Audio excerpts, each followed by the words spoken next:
Time for some DFS picks. Sully, this is not what you would call the sexiest slate on the planet. No. Oh, look at Debo. Debo, let's look at what's your little logo there? Got no crowns, no money. It's sad. Emptied out. Usually we do my account, but the internet is doing weird things with the internet.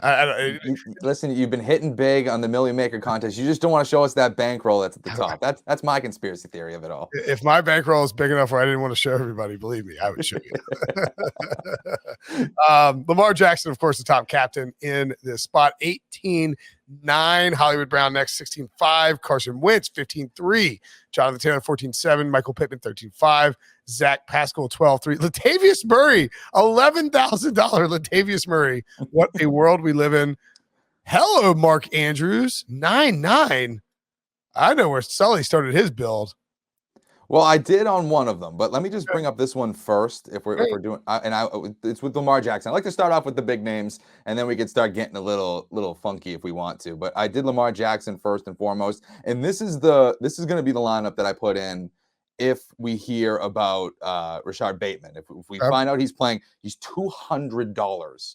So you're talking about a lot of roster flexibility. That is, as they say in the industry, the stone cold men. Yes, and it's going to be very chalky for those. Once the second you hear that, and if he's active for $200, there will be a lot of people playing. Everybody's going to play that just because. But again, just because everybody's playing it doesn't mean you don't want to give yourself that flexibility. It's worth noting that in Showdown, Lamar Jackson, because of his rushing capability, is also terminology from DFS, slate breaking potential.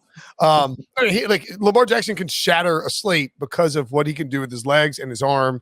And if you can get Lamar Jackson at captain by virtue of grabbing a $200 rookie receiver who's being activated for the first time this year, then you're not going to be the only one doing that. Yep. And then, going forward with this lineup, again, that's kind of the two pillars because, again, it creates that flexibility for me to be able to have Lamar Jackson there. I would go Mark Andrews, like we were talking about. He's somebody that I think still has a role in this offense, even if a guy like Bateman comes in this game. Yes, it might hurt his touchdown ceiling, but ultimately I still like what Andrews does. And the only other Raven that we're going to put on this lineup is going to be Latavius Murray. Again, this is going to be a situation where I think the Ravens are going to win this game, and it's going to be an early lead. Then you lean on the run, and then we're going to turn it around with the Colts, have Carson Wentz as our quarterback, and then Nyheim Hines as our final spot in that roster, because we're looking at a team where, listen, they're going to be throwing the ball a little bit more. Jonathan Taylor's kind of been laying to waste because they now are at some sort of a deficit. Nyheim Hines is in this game. They're going to be chucking it around to him. That's kind of how I envision this game script going out. So I did a lineup in the, and I'm pointing this out because I'm an idiot. I had a lineup for Sunday Night Football that was actually really good and contrarian, but I screwed up. I had 5 Bills, one Chief. I, for some reason, didn't. I was in my mind when I built the lineup. It was Chiefs are. I don't know why I thought this, but Chiefs are running the football. Bills trying to come back. I did it the opposite way that it actually played out. I needed to have like Mahomes or Kelsey as that one Chief. Yep. But there's a, typically speaking, you don't see a lot of 5-1 stacks. This reeks of a 5-1 situation where maybe there'll be a lot more of them out there.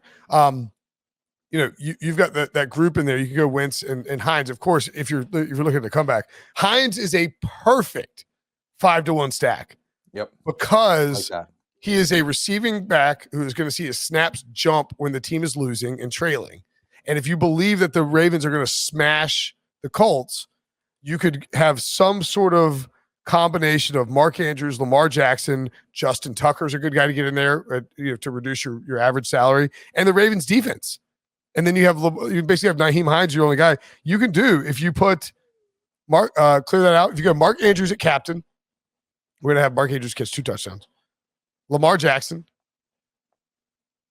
Marquise Brown, Ravens defense, Look how low the Ravens defense, 44. And Devo knows Justin Tucker. I should toss Justin Tucker in there. And look, we then you could do Mr. Hines, who's right below the screen there. You got 2,500 like left over, which is a ton of. Again in Showdown, it doesn't matter what you spend. You do not need to spend all of your money. You need to have the optimal lineup for how you think this game will go. Debo, so we have 2,500 left over. Can we potentially put Lamar Jackson as captain? X out Lamar Jackson and Mark Andrews there. Let's go Lamar at captain. You miss out by like $500, I think. All right, let's X out Marquise Brown too. We're gonna go Mark Andrews. And then who do we have left over? So then we have to decide, do we want to do Latavius Murray, because it's a bloodbath. So you got 3,100 left over. So that would be that actually makes more sense. Yeah, this one makes more sense. That one. And that's sort of my point, Sully, is like leaving 3,100. I'm not like a sharp human. Leaving $3,100 on the table doesn't resonate in my brain. Like I'm like, I can't do that. Like, why would I have Latavius Murray instead of Marquise Brown? You know, or whatever it is. Like, or like I'll just get Jonathan Taylor, but it doesn't make sense to have Jonathan Taylor in this particular lineup build. Mm-hmm. So I think those two builds for me, 5-1 Ravens to Colts, where you have you're basically banking on a complete and total blowout, and Carson Wentz dumping the ball off to Nyheim Hines as they try to come back. I don't mind those at all. You could also, if you really want to be unique, you could go 5-1 Colts, but that's probably a bad idea. I was just going to say, we usually, for some reason, when we do these DFS, we do the weird one, and the weird one's always like weirdly is competitive towards the end. So I'm almost wondering. It's usually the best lineup. So how would you start your weird lineup? So if we have to, we have to define weird. Weird has to be Colts winning by a blowout. That's weird is Colts trailing, or Colts winning and Lamar Jackson having to throw 50 times or something like that. So do you still make Lamar your captain? No, Jonathan Taylor's your captain in that Jonathan case. Taylor, okay. Yeah. I think if you were banking on the Colts blowing out the Ravens, it's because one, Jonathan Taylor's involved in the blowout, first of all. And two, Jonathan Taylor would be the guy that they would feed if they had a lead and were trying to close it out. So I think that's the angle you go. You would also 100% have Carson Wentz in this lineup. Mm-hmm. I think you would probably have Michael Pittman. You would also have, dare I say, Colts defense. I don't think the Colts win in a high scoring. You don't think it? Well, because this game. Now, at this point, you put Lamar Jackson in there too, right? I mean, just to have him in there, unless you think he gets injured or something like that. And then, I know who we go with. Nah, Devo, keep going. Yeah, Devo knows. There he is, Rashad Bateman. Right, I don't mind it.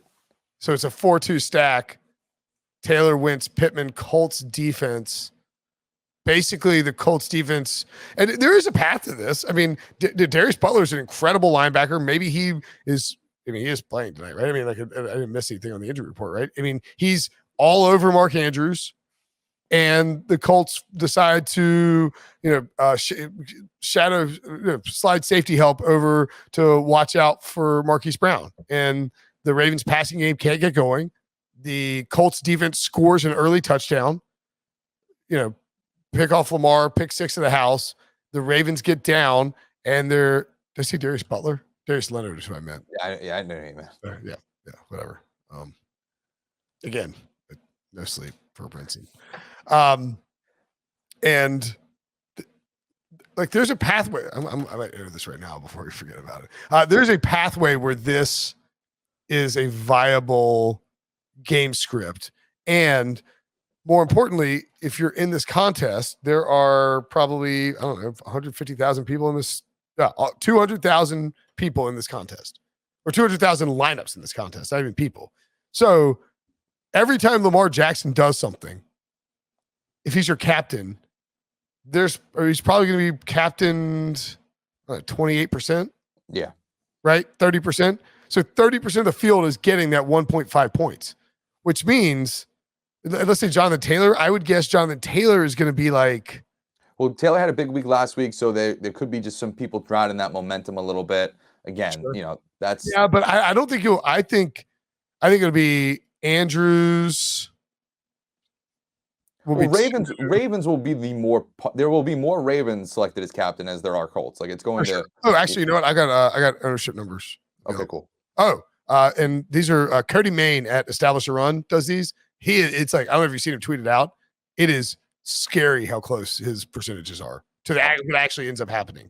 Like he's usually within 1% max in terms of what ends up happening. Lamar Jackson, 31.4 projected ownership for captain in the captain spot. Projected total ownership 92.9. It's crazy. Yeah. So I mean, if you're trying to get weird with it, is he even in your lineup? You would be getting real weird, and if Lamar look, hey, Mike Glennon and Nate Peterman played yesterday. Yeah. If you had a lineup with Daniel Jones, you didn't win any money. If you had Kadarius Toney, you anyway. Hollywood Brown. Oh, so number 2. Oh, you're actually right. Jonathan Taylor is projecting as Cody's number 2 guy, 9.3%. Okay.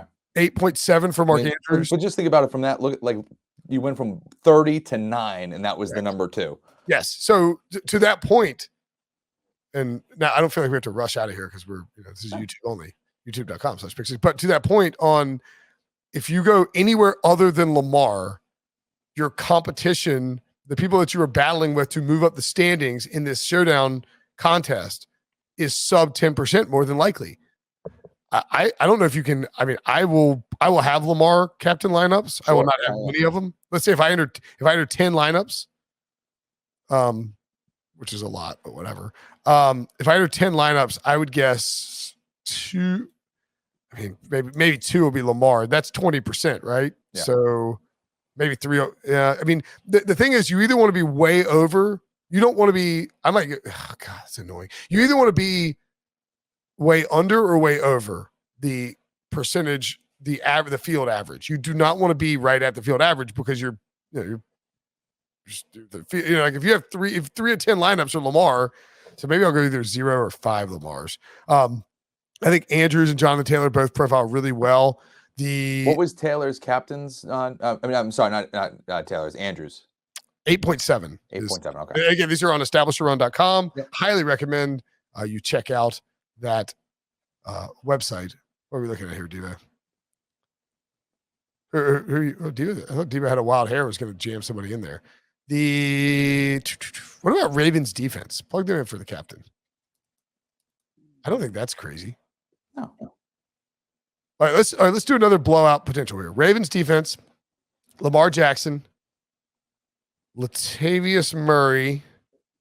This is the Ravens run blowout. Let's also throw in Devontae Freeman.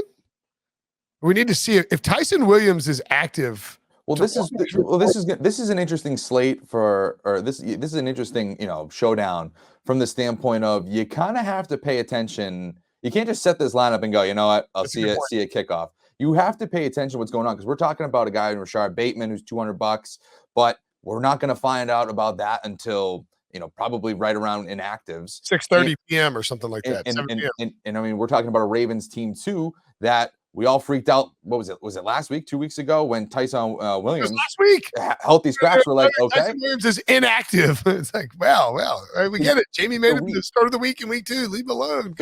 So we have to pay attention pretty hard at what this is looking like, pretty much all the way to the wire, because it totally changes the construction of some of these lineups. And honestly, it's probably good to have a mix. We're talking about a blend of Lamar Jackson being the captain and all this stuff. You should probably have a blend of, again, if these guys are active, don't waste your money and just, create a lineup for guys that aren't going to play, but also create a blend of, your lineups where it's the mad dash to create and fill all these guys that are now playing, but also have a kind of safety net one where it's like, all right, almost fade the rush a little bit, where everybody's starting to throw in the starting running back for the Ravens in Bateman. Just kind of go with the more traditional route too. All right, actually take out Freeman there. I was just looking. So if just looking at the Ravens snaps, I think Latavius Murray is pretty safe. He had 9 carries for 36 yards against the Chiefs in that game where Tyson Williams was a big factor. Tyson Williams was active against the Lions, but Latavius Murray still outsnapped him in terms of carries. 7 carries for Latavius, 5 for Williams, 3 for Freeman. And then last week, man, the Lions have had a rough run, huh? And then last week, Latavius Murray, 18 carries against the Raven, against the Broncos, 7 for Lamar, 4 for Le'Veon Bell, and 1 for Devontae Freeman. I'll tell you what, Devo, sorry, I'm being a pain in the ass, but X the Ravens out of captain and X Latavius Murray out. I think Latavius Murray is a good captain option. 18 carries against the Broncos in a blowout. Yeah. If you think this is going to be a blowout, when we started this DFS segment, we were like, Latavius Murray, $11,000. I'm not paying that. That's obscene. But if this is a blowout, Latavius Murray, Lamar Jackson, Mark Andrews, Ravens defense, and the question then becomes, do you go 1 or 2 Colts coming back? You have 7-6 left over. Obviously, as we mentioned before, Hines is going to be in there. So I think Hines gives you the flexibility. I don't know if he's going to get us to Andrew. He'll definitely get us to Wentz. Nope. All right.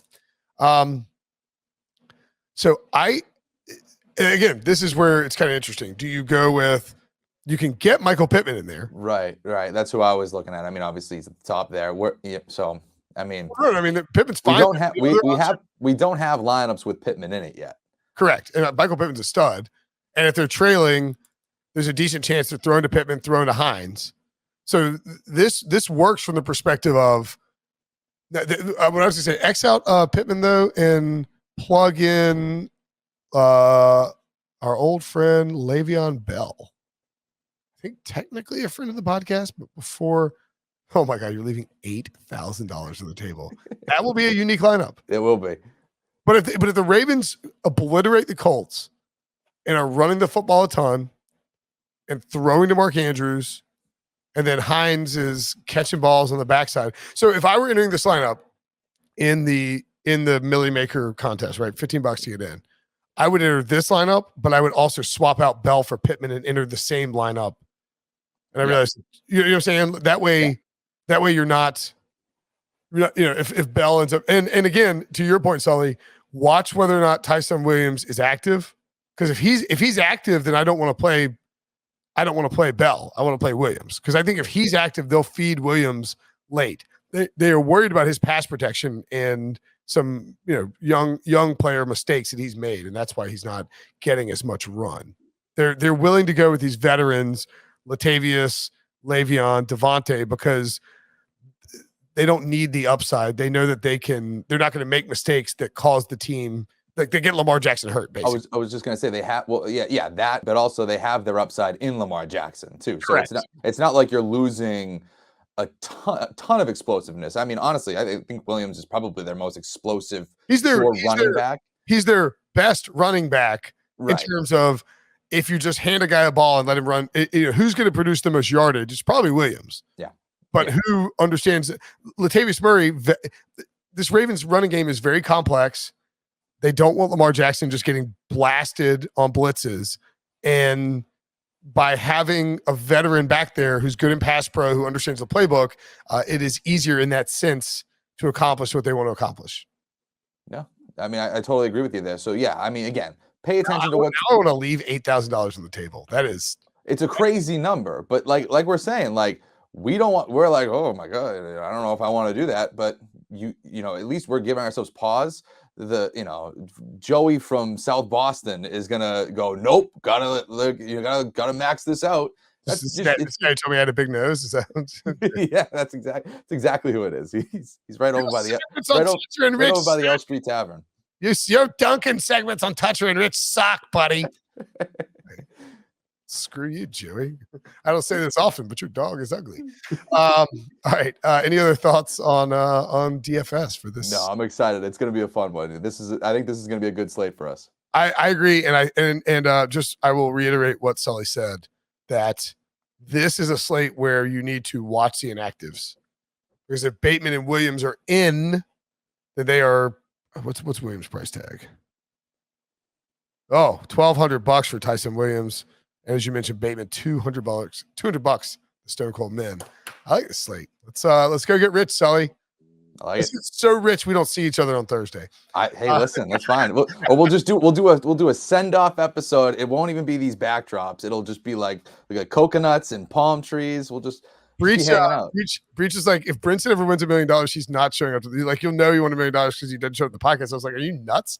If I win $1 million, I'm coming in like Vince McMahon with like some strutting in to let you know that I won $1 million.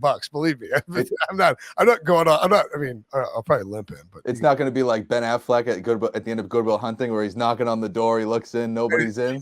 He's like, oh, I'm so happy for my buddy. Like, no. I will if I win $1 million, everyone will know it. Believe me. And I hope the same is true for you, Sully. I hope we both win $1 million tonight. Great. That'd be